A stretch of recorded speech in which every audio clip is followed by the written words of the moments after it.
Okay, hello.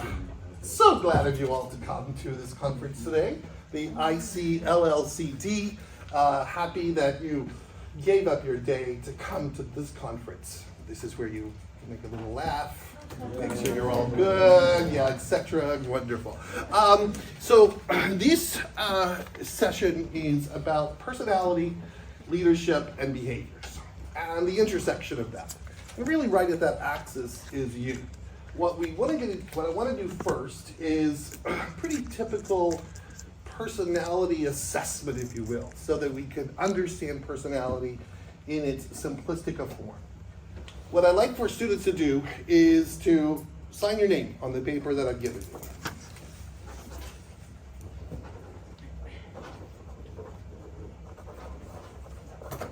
And tell me, what was that like? Just give me some words. Feel free to scan them if you want to. Give me some words. How did it feel? Simple. Simple. Easy. Easy. Natural. Fun? Oh, this is good. I'm glad you had some fun. Fast. Didn't even really have to think about it. Okay, so now here comes the tricky part. Raise up the hand with the pen or pencil that you had. Brings it up that you used. Okay, now raise up your other hand. And now here comes the hard part. Transfer it over. Sign your name.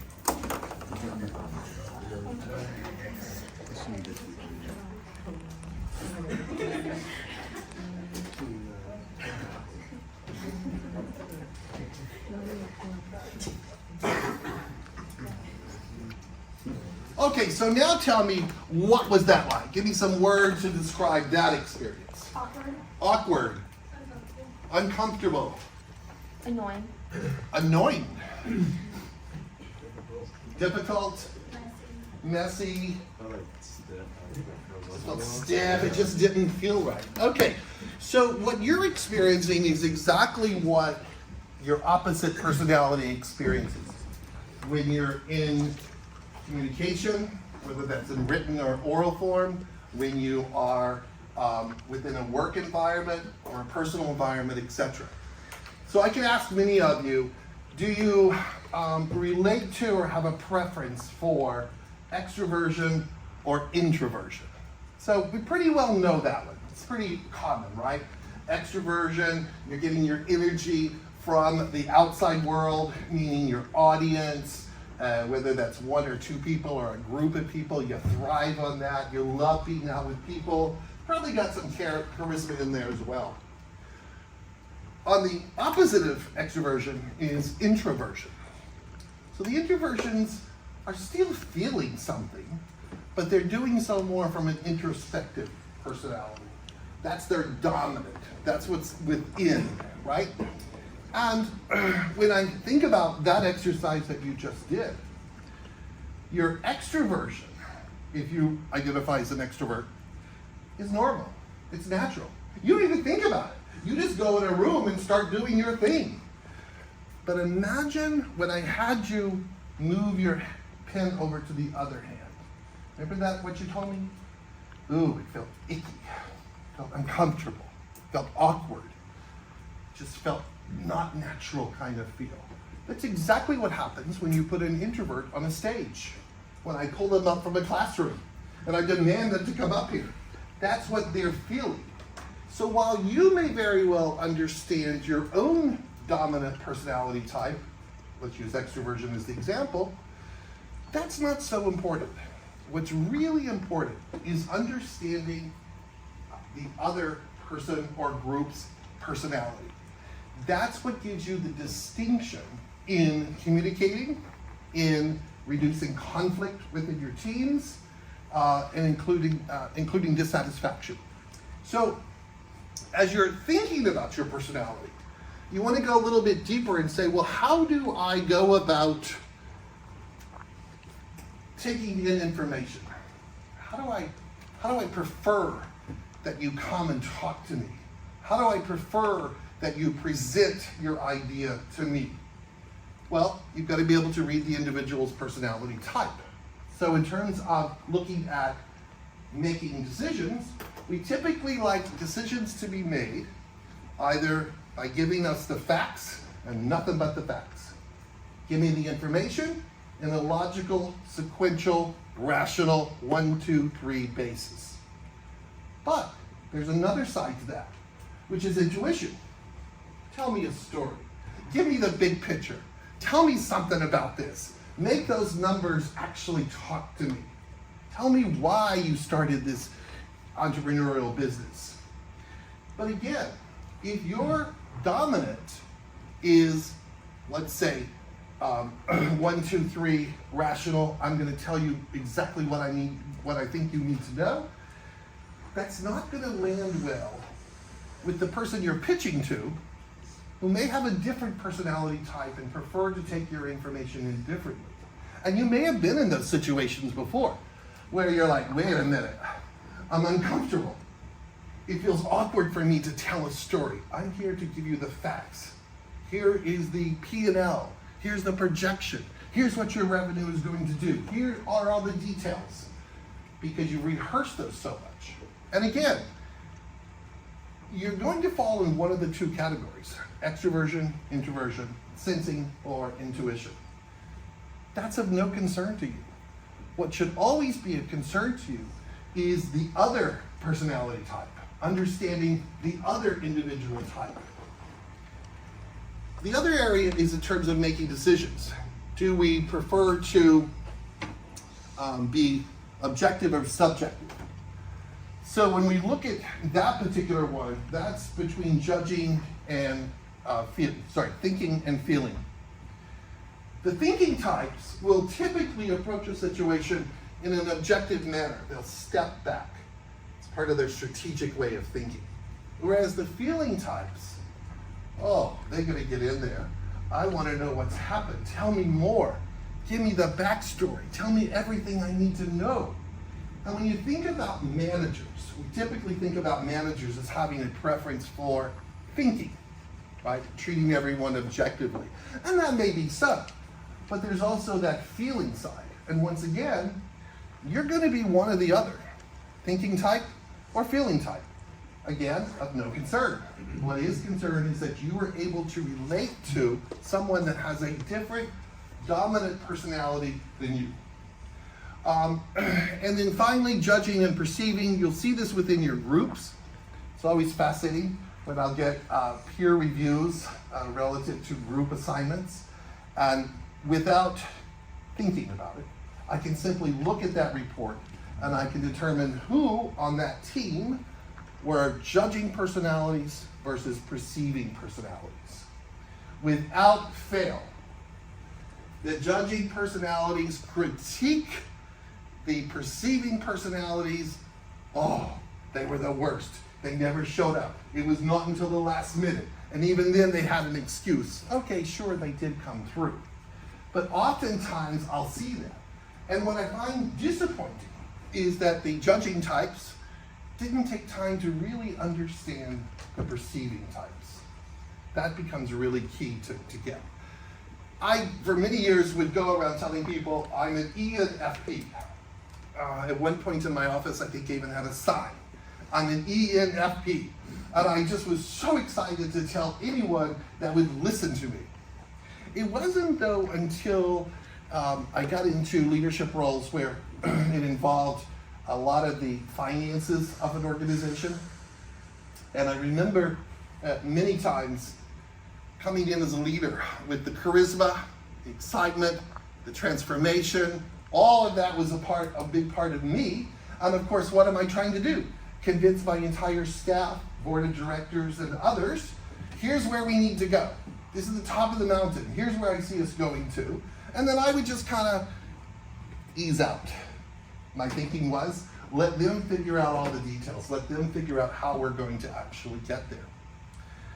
And what I realized is that nothing was working. Here I am, passionate. I have a purpose. I have a vision. I have it all right here. Why can't you see what I'm doing and what I want to do? Why are you not following and doing that? Well, I learned. It's because I needed to approach each presentation each segment of the organization in a manner consistent with their personality types. So for example, I can say to you, I have a vision to serve 300 more people over the next 6 months. Let's just take it as a nonprofit entity. So we want to serve 300 people over the next 6 months. That's really where I want us to go. Get out there. Listen, if you can do 600, go for 600. If you can do 1,800, go for 1,800. The more people we serve, the better it is. And then I would exit. I would hear silence and rumbles. And guess where it was coming from? Mostly the accounting team. Because the accounting team, the dominant personality type, as it turns out, were sensing types. Give me the information, give me the specific steps that we need to take, how much is it going to cost, what's our ROI. They have very specific information. Give it to me in a wonderful presentation. And I wasn't doing that, so I wasn't communicating with them. I was leading with my personality, but guess what? No one was following me. So as you think about personality, I want you to think about all the different ways that you lead with your personality. You're convinced this is the only way. And go back and think about times when that personality got in the way of your own leadership journey. It got in the way of your own interpersonal relationships, that firmness that you had. Because the truth is, when we take our personality and we combine it with our attitude, then guess what we're going to get? These things called behaviors. Behaviors are really key to understanding who we are, how we're going to get there, and what it is that we want to do. And when we look at behaviors, ideally, we're focused on what's called constructive behaviors. We're doing that thing called self-actualizing.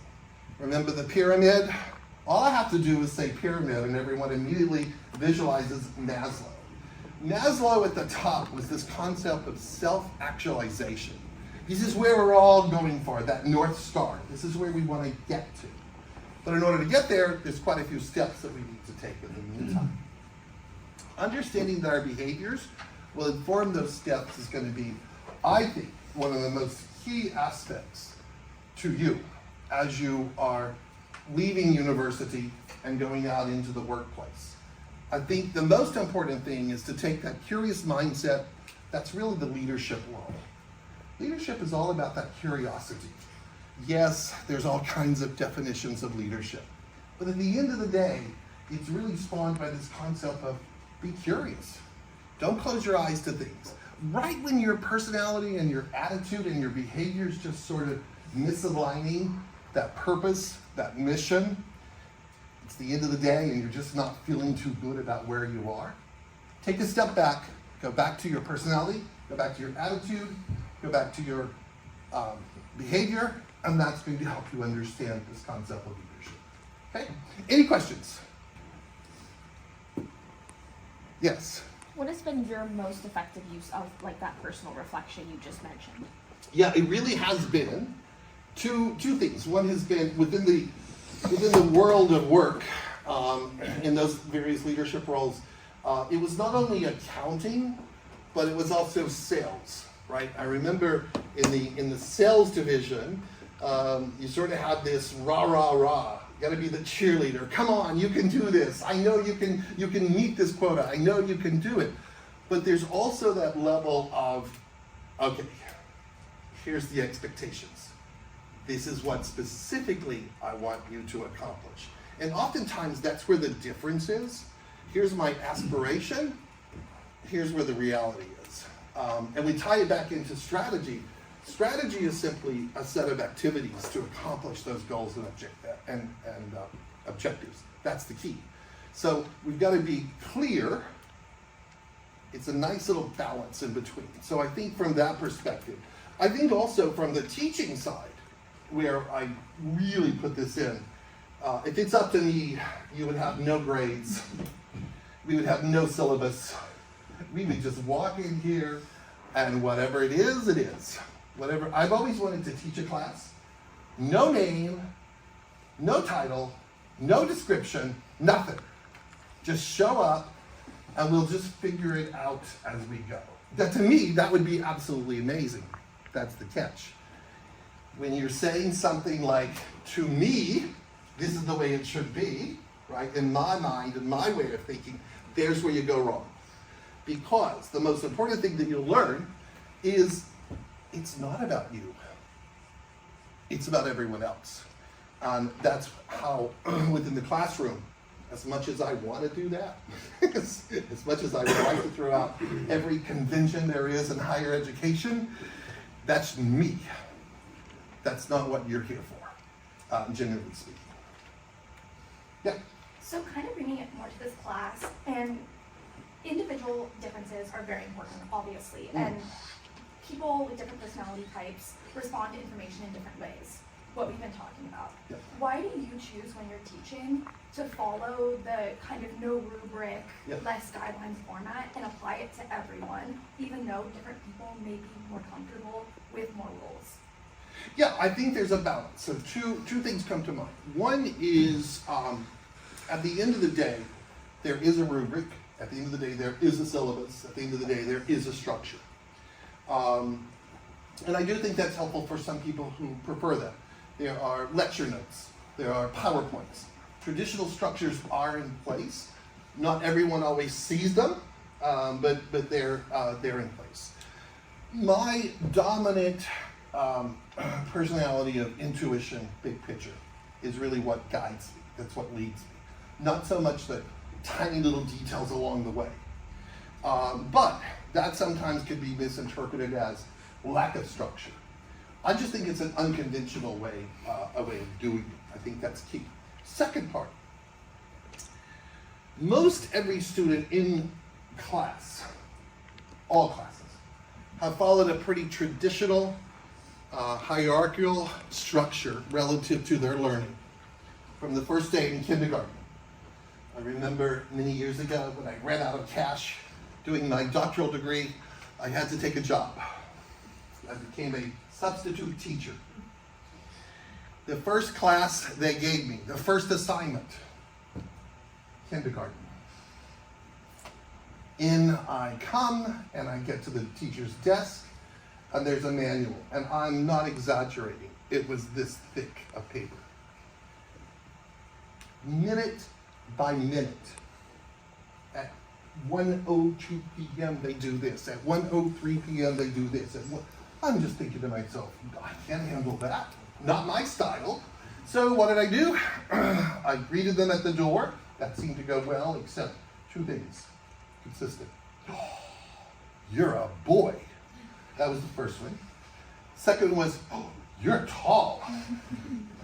Within 10 minutes, I had a room full of kindergartners, and I had most of them in tears. Most of them were crying like you would not believe. Because Johnny was supposed to be the one to erase the board. And Susie always does this every day. And now I've come in and I've uprooted their routine. I kind of had a little bit of fun with it, I will admit. And that's pretty much guided it. And the finally I would say is that I'm not ashamed of it. I tell students up front, this is a discussion-based oriented program for me, this class. And not everyone can do it. So that's typically, I like that honesty up front. I think at the end of the day, it's just about learning. I know many of my colleagues who are in one of two camps. Either they're in the camp of, here's the structure, meet the deadline. If you do not turn in your assignment by a certain time, that's it. I'm not that way. That's just not my style. And it also was not my style within the workplace setting either. It was much more flexible because life happens. Yeah. Anyone else? Yeah. As you kind of meet other people with different personality types and Yeah. effectively get more comfortable with your non-dominant hand, do you think the personality, kind of your own personality shifts as you try to shift to match other people's personality types? There is a lot of stuff going on inside the head. I will be truthful and say that. I don't automatically switch to the personality that's going to improve it strategically better. It's not an autopilot sort of thing. I have to work at it. I have to, I see that for me in a simple version, which is when I pull up in the drive-thru of Dunkin' Donuts. I am there in the morning to get my coffee. So I get into that mode. Here's my order, hand it to me. Mission accomplished. When I pull up and it's 6 or 6:30 in the morning, hello, welcome to Dunkin' Donuts, and how are you today? Immediately. And I am one who I like people, and I like interacting with people, and I enjoy that, except in the mornings. And particularly when I'm getting specific tasks, the coffee. And I've had them where it's this very uncomfortable pause. So now I know how introverts feel, right? Now I get it. Because it's this, seems like 2 hours, and then he or she will repeat it again. How are you today? Oh, not interested in talking, just give me my coffee. And so now what I've done is I've become really a creature of habit. I pretty much do a Dunkin' Donuts drive-through, same location, around the same time, and now they pretty well know my order. So there's no discussion at all. In fact, this morning, the Dunkin's person said, "You're all set, pull on up." And I'm like, oh, thank God. Yeah. So given there are 16 types of personalities, Sure. do you believe that they are equally spread around the population, or some are more prevailing? Yeah, some are higher. The ENFPs, for example, is a larger percentage. There are typically more E's than there are I's, for example, introverts. So it's not an equal distribution, but you do start to see quite a bit of research in terms of types of occupations, things that we are connected to. I have firmly believed that we start to form our first connections to personality during our superhero, storybook, and cartoon phase in life. You can go back to age 3, 4, 5, 6, sort of that time frame, and make a determination. Why did I like or relate to that particular character more so than someone else? And it's typically, that's really the origins, the beginning of the personality. Yep. What is your Dunkin' order? Medium, French vanilla, regular. Period. You want to give it to me later? That's fine. Sure. All right, any more questions? We're good to go? All right, thank you for attending today's conference. Bye.